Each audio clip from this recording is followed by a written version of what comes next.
Hello everyone, I'm Alex Witt. While Imus in the Morning brings his listeners the New York local news, here's a look at some of the stories making headlines across the country. Divers will be going back into the water off the Massachusetts coast today to examine 3 more sites where John F. Kennedy Jr.'s plane may have crashed. The plane was carrying JFK Jr., his wife Carolyn, and her sister Lauren Bissett when it disappeared from radar Friday night. Coast Guard officials say there were no major finds yesterday when bad weather forced divers to cut short their search. And radar data shows that Kennedy's plane dropped 1,400 feet in 14 seconds before it crashed into the Atlantic Ocean. National Transportation Safety Board officials say that is a rate of descent 4 to 5 times higher than what is considered normal. Experts say it appears the plane was out of control and at the limit of what it could take without breaking up. You can read the latest details on the crash investigation at MSNBC.com. And an open sign of mourning at the Kennedy compound in Hyannisport, Massachusetts. The U.S. flag at the compound was lowered to half staff. The Kennedys had been keeping the flag at full staff before JFK Jr., his wife Carolyn, and Lauren Bissett were presumed dead. President Clinton and Israeli Prime Minister Ehud Barak have taken another step in their quest for Mideast peace. After a day of meetings, the two promised to have their top security aides work together and report back to them every 4 months. The aim is to produce a breakthrough before President Clinton leaves office. And Eileen Collins will have to wait 2 more days to become the first female space shuttle commander. A launch controller stopped the Space Shuttle Columbia's early morning launch just 7 seconds before liftoff after computers detected a dangerous buildup of hydrogen gas. NASA says the reading turned out to be wrong. It will try to launch the shuttle again on Thursday. A Nevada wildfire continues to burn today as high winds and low humidity cause problems for firefighters. The fire broke out yesterday southeast of Carlin, burning 23,000 acres and torching shacks, haystacks, power poles, and fences. Heavy smoke in the area is causing visibility problems along I-80. Authorities say they believe people may have caused the fire, but they did not elaborate. And a vandal on the loose in Texas caused quite a stink. Neighbors were squealing over the damage that was done by a runaway pig. So when animal control wouldn't help, they were forced to take matters into their own hands. From the beginning, the plump porker had them on the run, but eventually the little squeaker was caught. Those are the headlines. I'm Alex Witt. Now, back to Imus in the Morning.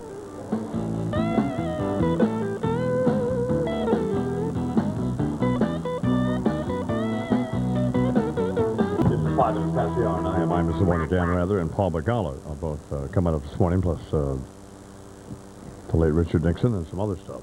Perhaps. All righty. But it's time now for the national news and world events and all that. And here with it is Charles McCoy. Good morning, Charles. Morning, I-Man. Divers today will investigate 3 new sites where John F. Kennedy Jr.'s plane, the wreckage may lie on the bottom of the ocean. They suspended their search for wreckage in the bodies of Kennedy, his wife, and sister-in-law when the weather turned foul yesterday. Investigators have new information, meantime, about what happened the night the plane disappeared. They say, according to the latest radar data that they obtained from some sites they had not heard from earlier, the small plane plunged 1,100 feet in 14 seconds as it approached Martha's Vineyard. National Transportation Safety Board lead investigator Robert Pierce. At 9:40 p.m. and 29 seconds, we have an altitude readout of 1,600 feet. And at 9:40 p.m. and 34 seconds, we have an altitude readout of 1,100 feet.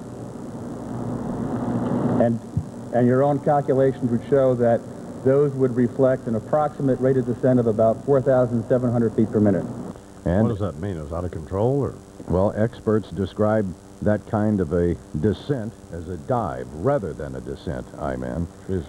Pierce also said the possibility the plane had some sort of mechanical problem. Perhaps that was responsible for that sort of descent is being investigated. We're also in the process of interviewing witnesses, both in New Jersey and on Martha's Vineyard.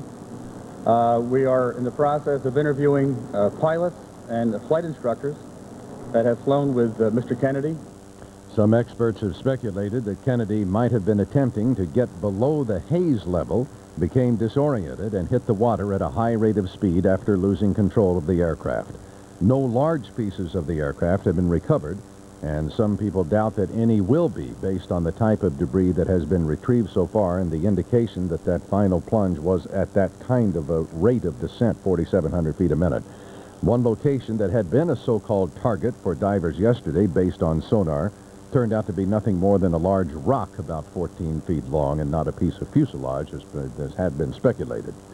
An air traffic controller from the tower on Martha's Vineyard reportedly notified the FAA 25 minutes after Kennedy's plane went off radar that the aircraft was missing and that JFK Jr. was on board. No search was launched, though, until the Kennedy family made a phone call early the next morning. And there may also have been 2 more victims of the crash, John and Carolyn's pets, a cat and dog. And neighbors in the Tribeca say the couple frequently traveled with the animals, and they are currently nowhere to be found. Meanwhile, Senator Edward Kennedy has released a statement saying the family is filled with, as he described it, unspeakable grief over the deaths. He calls JFK Jr. a shining light in the lives of his family and the nation. And also, the Kennedys have now lowered a flag at the family compound in Hyannisport, Massachusetts, to half-staff. And the Bessette family issued a statement read by family friend Grant Stinchfield. Dr. and Mrs. Richard Freeman and William J. Bessette would like to thank the many individuals and governmental agencies that have assisted in the exhaustive search for their beloved family members. Each of these 3 young people, Lauren Bessette, Carolyn Bessette Kennedy, and John F. Kennedy Jr., was the embodiment of love, accomplishment, and passion for life. The Bessette family has begun making funeral preparations for Lauren and Carolyn. And questions are already coming up about whether to bury John Jr. at Arlington National Cemetery. Kennedy's parents and infant brother and stillborn sister are buried in the hillside grave there. Crews have already taken measurements and examined the site at the Kennedy Memorial, even though the family hasn't made a request. The military spokesman says the cemetery superintendent wants to be prepared, though. Kennedy is currently ineligible to be buried at Arlington because he never served in the military and is not a minor child. The family would need to obtain a waiver from the president. There have been about 200 waivers granted in Arlington's history. A couple of years back, a waiver caused some controversy when it turned out that the deceased, Larry Lawrence, had not served in the military as he had claimed. As the nation mourns the loss of President Kennedy's son, President Clinton is today honoring the civil rights legacy of the Kennedy years. At a White House ceremony, the president will recall JFK's call to action for racial justice. That's the speech Kennedy gave at the height of the desegregation fight, summoning lawyers across America to struggle for equal rights. Today's event was scheduled before Friday's plane crash. Dozens of lawyers answered Kennedy's 1963 summons, abandoning lucrative careers to head south and fight for voting rights and better schools for blacks. Also in the headlines, NASA saying it'll try to launch the Space Shuttle Columbia again on Thursday. This morning's scheduled launch was scrubbed seconds before liftoff because computers indicated a dangerous buildup of hydrogen gas. Now, NASA now says that simply was wrong, just an inaccurate reading of a meter. Launch Director Ralph Rowe says he's convinced there's no leak. Technicians, though, will check just to make absolutely certain. While no one likes a delay, Rowe says he is very happy with the way his team handled a tense situation. Before Thursday's launch, NASA will have to replace 6 igniters needed to burn off hydrogen vapor below the engines before they are fired. And it was 30 years ago today that Apollo 11 landed on the moon, and Neil Armstrong took those historic steps. Millions of people around the world saw the pictures from space and heard Armstrong's words, "Small step for man, giant leap for mankind." Armstrong and fellow crew members Buzz Aldrin and Michael Collins. We thought that's what he was. A lot of people think it was a set out there in the Mojave Desert. Well, that's true. You're absolutely like kind of Warner Brothers deal or some giant. an Imus Ranch situation. Yeah. Armstrong and fellow crew members Aldrin and Michael Collins have been recalling their memories of the 1969 mission. Today, the 3 former astronauts will mark the occasion by receiving a special award from Vice President Gore at the National Air and Space Museum in Washington. It's 11 minutes after the hour. My fellow Americans, I am about to sign into law the Civil Rights Act of 1964. I want to take this occasion to talk to you about what that law means to every American. Americans of every race and color have worked to build a nation of widening opportunities. Now, our generation of Americans has been called on to continue Imus in the morning. Every day there's valuable information inside the New York Times that can make your life richer and better, whether you need ammunition for the bargaining table or conversation for the dinner table, whether you need help raising a family or lowering your blood pressure, whether you want to be more aware of 17 after the hour, and so I was in the office yesterday after 10 o'clock Eastern time, and I get a call from Barnacle, who's up in Hyannisport. Yeah. And, he said, "Guess who's in my house?" George Carlin. Pat O'Brien. Pat O'Brien. Access Hollywood. They were up there. He broken in? Is it burglarizing or call the police? So I said, "Why are you there?" I talked to O'Brien later. Well, then a few minutes later, O'Brien called me. Yeah. And he said that, you know, JFK Jr. was as much a celebrity, perhaps more so than many people. Been on the cover of People magazine 8 times, and he had all these facts there ready when I challenged the legitimacy of him being there. So. Challenged his presence. Yeah. Yeah. So, he was ready for you. well, I did not watch Access Hollywood last night, so I watched the CBS Evening News with Dan Rather. Yeah. The West Coast feed at 8:30 Eastern Time.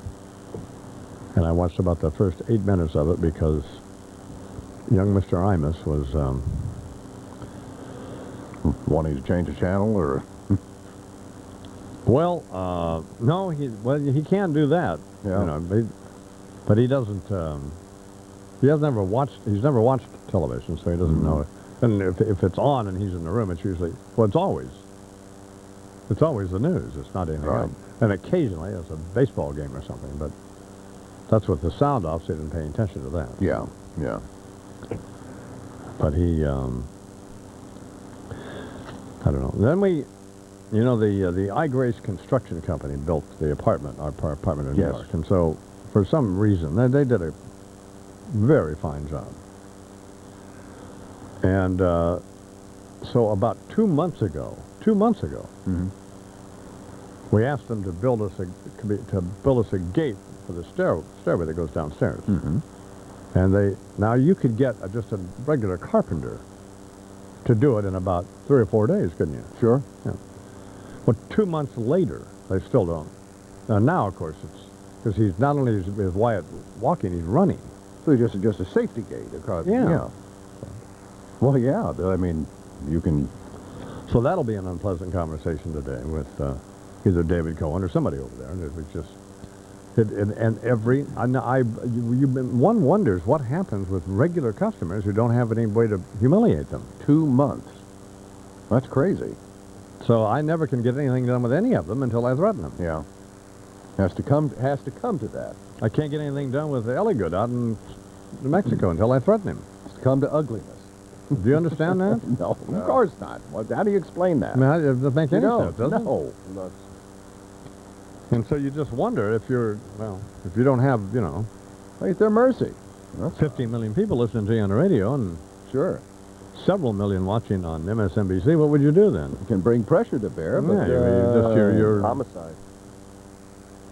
You're in tens of millions watching on MSNBC. Absolutely. So I don't know. I don't know what to think about all of this. The FCAT. I don't know. It annoys me. Well, I've mixed feelings about these retrospectives that they run on MSNBC and these. MSNBC does a pretty good job, actually. I mean, they do have to. It's a 24-hour news thing, and they have to fill the time, I guess, somehow. But